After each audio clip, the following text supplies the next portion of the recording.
Okay, hello everybody. Welcome to the Lost Years of Merlin series, Book 2, Chapter 2. This is Chapter 2 called A Fitting Welcome. In the last chapter, Merlin was proud of himself for he's been reviving the Blight lands in the Dark Hills for 3 weeks now with the flowering harp. And he tried to make a newly revived beech tree bend to his will, and Rhea was like, not cool. So, that's where we're at. Chapter 2, A Fitting Welcome. Where has all the sweetness gone? I leaned back on the soft, fragrant grass of the gentle sloping meadow, careful not to bump my head against the harp. Even without the use of my eyes, my second sight could easily pick out the plump, pink berries in Rhea's hand. I knew that her question referred to the berries, which were not nearly sweet enough for her taste. But in the days since our confrontation at the beech tree, I had often asked the same question myself, about our friendship. Though she appeared and disappeared at unpredictable times, Rhea never left me for long. She continued to accompany me over the ridges and valleys, sometimes in silence, sometimes in song. She continued to camp nearby and share most of her meals with me. She even continued to call herself my guide, although it was perfectly obvious that I needed no guide. Yet despite her continuing presence, an invisible wall divided us now. While in some ways we traveled together, we really traveled separately. She just didn't understand, and that continued to rankle me. The thrill of bringing the land back to life, of turning it green with buds and promise, I couldn't even begin to explain to her. Whenever I tried, she gave me one of her lectures on the flowering harp, or worse, one of her looks that seemed to pierce right through me, as if she knew everything I was thinking and feeling without needing to ask. After all I had done for her, were all girls as maddeningly difficult as she was? I waved at the bush, its tangled branches heavy with pink berries. If you don't like them, why do you keep eating them? She answered, still pulling berries off the branches. There must be sweeter ones here someplace. I know it. How do you know? She shrugged carelessly, even as she popped a handful in her mouth. I just do. Did someone tell you? A little voice inside me, a voice that understands berries. Be sensible, Rhea. This bush just isn't ripe yet. You'd be better off waiting to find another. She ignored me, continuing to chew. I tore a clump of grass and threw it down the slope. What if you eat so many tart berries that you haven't any room left for sweet ones? She turned to me, her cheeks packed with berries as a squirrel's would be with acorns. She said with a swallow. In that case, I guess it would have to be a day for tart berries, not sweet ones. But that little voice tells me there are some sweeter ones here. It's just a matter of having trust in the berries. Trust in the berries? What in the world are you saying? Just what I said. Sometimes it's best to treat life as if you're floating down a great river, to listen to the water and let it guide you, instead of trying to change the river's course. What do berries have to do with rivers?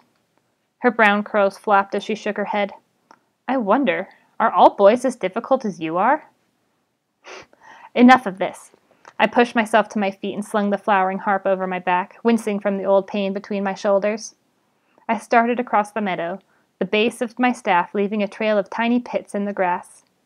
Noticing a revived but still drooping hawthorn tree to my left, I reached over my shoulder and plucked a single string. The hawthorn instantly straightened and exploded with pink and white blossoms. I glanced back at Rhea, hoping she might at least offer a word of praise, even something half-hearted, but she seemed completely occupied with fingering the branches of her berry bush. Turning to the rust-colored hill that rose from the edge of the meadow, I stepped briskly toward it. The crest of the hill was covered with shadowed rock outcroppings, the kind that could have concealed the caves of warrior goblins. Although I had seen many such places during my travels in the Dark Hills, I had yet to find any sign of goblins themselves. Perhaps Carepre's worries had not been justified after all. Suddenly I halted, recognizing the pair of sharp knobs that rose from the crest. I toyed with my staff, twirling it in my hand, even as I toyed with a new idea. I veered westward, down the slope. Rhea called out. Planting my staff, I looked her way. Yes? She waved a berry-stained hand toward the hill. Aren't you going the wrong direction? No, I have some friends to see. Her brow furrowed. What about your task? You are not supposed to rest until you finish the Dark Hills. I'm not going to rest. I kicked at the rich grass beneath my boots. But no one said I had to avoid my friends along the way. especially friends who might actually appreciate what I'm doing. Even with my limited vision, I could not miss her reddening cheeks. My friends have a garden. I am going to make it grow as never before. Ria's eyes narrowed. If they are genuine friends, they'll be truthful with you. They'll tell you to go back and finish your task. I slacked off. A stiff gust of wind blew in my face, making my sightless eyes water. But I pushed down on the slope, tunic flapping at my legs. If they are genuine friends, they'll be truthful. Ria's words echoed in my mind. What indeed was a friend?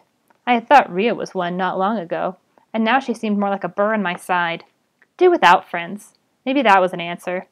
Friends were just too undependable, too demanding. I bit my lip. The right kind of friend would be totally different, of course. Someone like my mother, totally loyal, always supportive. Yet she was one of a kind. There was no one like her on Finkyra. And yet, perhaps with enough time, I might come to feel that way about others, like the two people I was about to visit, Talion and Garlatha. With a single stroke of my harp strings, I would enrich both their garden and our friendship. The wind relented for a moment. As I wiped my eyes with my sleeve, I heard Ria's soft footsteps on the grass behind me. Despite my frustration with her, I felt somehow relieved. Not because I needed her company, of course. I simply wanted her to see all the thanks and admiration that I would soon be receiving from real friends. I turned to face her. So you decided to come along. Somberly, she shook her head. You still need a guide. I'm not going to get lost, if that's what you mean. She merely frowned. Without another word, I started down the slope, my heels digging into the turf. Ria stayed close, as silent as a shadow. When we reached the plains, the remaining wind died away. Mist hovered in the muggy air, while the sun baked us. Now when I wiped my eyes, it was because of the sting of perspiration. Through a long afternoon we trekked in silence. Every so often, when the fields turned dry and brittle, I strummed a little, leaving behind us a wake of verdant grasses, splashing streams, and all manner of life renewed. Yet while the sun continued to warm our backs, it could not do the same for our moods. Finally, I spied a familiar hillside, split by a deep cleft. Within it, seeming to sprout from the rocks and soil of the hill itself, sat a gray stone hut. It was bordered by a dilapidated wall, and surrounded by a few trailing vines and thin fruit trees. Not much of a garden, really. Yet in the days before the fall of the shrouded castle, it had seemed like a genuine oasis in the middle of the rusted plains. How surprised my old friends Talion and Garlatha would be when I brought endless bounty to their meager garden. They would be grateful beyond words. Maybe even Ria would finally be impressed. On the other side of the wall, in the shade of some leafy boughs, I could make out two white heads, Talion and Garlatha. Side by side over a bed of bright yellow flowers, their heads bobbed slowly up and down, keeping time to some music only they could hear. I smiled, thinking of the wondrous gift I had for them. When I had last seen them on my way to the shrouded castle, I was nothing more than a ragged boy with only the faintest hope of living out the day. They had expected never to see me again, nor had I expected to return. My pace quickened, as did Ria's. Before we were 20 paces from the crumbling wall, the two heads lifted as one, like hares in a morning meadow. Talion was the first to his feet. He offered a large, wrinkled hand to Garlatha, but she waved it away and rose without any help. They watched us approach, Talion stroking his unruly whiskers, Garlatha shading her eyes. I stepped over the wall, followed by Ria. Despite the weight of the harp on my shoulder, I stood as tall as I possibly could. The wrinkles of Garlatha's face creased into a gentle smile. You have returned. Yes, I replied, turning so they could see the harp. And I have brought you something. Talion's brow creased. You mean you have brought someone? Ria stepped forward. Her gray-blue eyes shone at the sight of the two aging gardeners standing before their simple hut. Without waiting to be introduced, she nodded in greeting. I am Ria. And I am Talion. This is my wife of 67 years, Garlatha. The white-haired woman frowned and kicked at his shin, barely missing the mark. 68, you fool. Sorry, my duck, 68.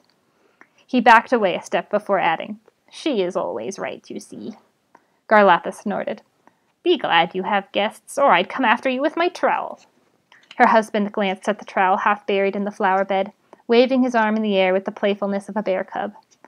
Right again. Without occasional guests to protect me, I doubt I would have survived this long.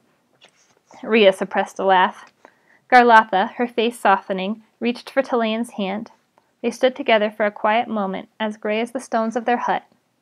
Leaves quivered gently all around them, as if in tribute to the devoted hands that had nurtured this garden for so many years.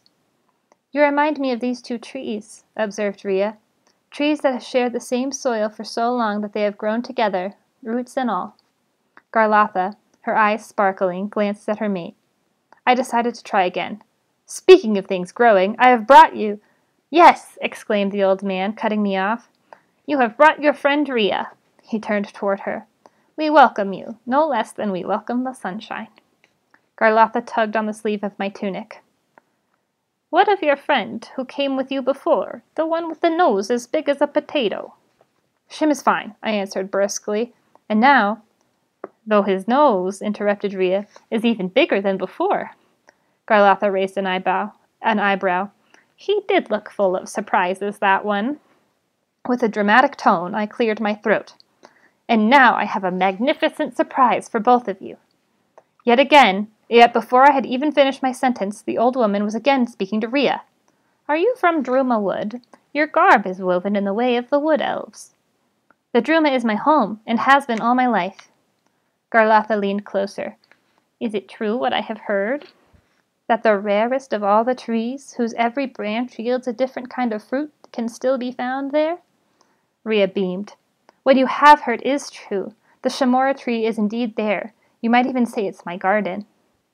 "Such a garden you have, then, my child, such a garden you have." My frustration growing, I pounded my staff on the soil. "I have a gift to bestow upon this very garden." Neither of the elders seemed to hear me, as they continued to ask Rhea questions about Druma Wood. They seemed more interested in her than me, who had brought them something so precious. Finally, Talayan's muscular arm reached for a spiral-shaped fruit dangling from a branch overhead. With a graceful sweep of his hand, he plucked it. The pale purple color of the fruit glowed in his palm. "A larkin," he intoned, "the loveliest gift of the land to our humble home." He observed me quietly. "I remember you enjoy the flavor." At last, I thought. Even as I extended my hand to grasp the fruit, however, Talayan swiveled and handed it to Rhea. "So I am sure that your friend will enjoy it just as much." As I watched her take the fruit, my cheeks burned. Before I could say anything, though, he plucked another spiral fruit and offered it to me. "We are honored that you have returned." "Honored?" I asked, my voice tinged with disbelief. I felt tempted to say more, but restrained myself. Talayan traded glances with Garlotha, then brought his gaze back to me. "My boy, to welcome you as a guest in our home is the greatest honor we can bestow. It is what we did for you last time, and it is what we do for you now." "But now, Talayan, I carry the flowering harp." Yes, I have seen as much." The corners of his mouth drooped, and for the first time he seemed to show the weight of his many years. "My dear boy, the flowering harp is the most wonderful of all the treasures, blessed with the magic of the seed itself. Yet in our home we do not welcome guests for what they carry on their backs. We welcome them for what they carry elsewhere." Riddles! From someone I had thought a friend. Scowling, I pushed some straggly hairs off my face. Talayan drew a warm breath before continuing. "As your hosts, we owe you our hospitality, as well as our candor. If the weight of the harp lies upon your back, then so does the far greater weight of healing our lands before it is too late. Much depends on you, my boy. Surely you have precious little time for visits with simple folks like us." My jaw clenched. "Forgive me, but I am only trying to be truthful." "Wait, Merlin!" protested Rhea. I did not hear the rest of her words, for I had already stepped over the stone wall. Alone, I strode off across the plains, the strings of the harp jangling against my back. Little teenage Merlin being kind of a punk, but we'll figure out if his little punk self gets better tomorrow in Chapter 3. All right. Thank you for joining me. Have a good night.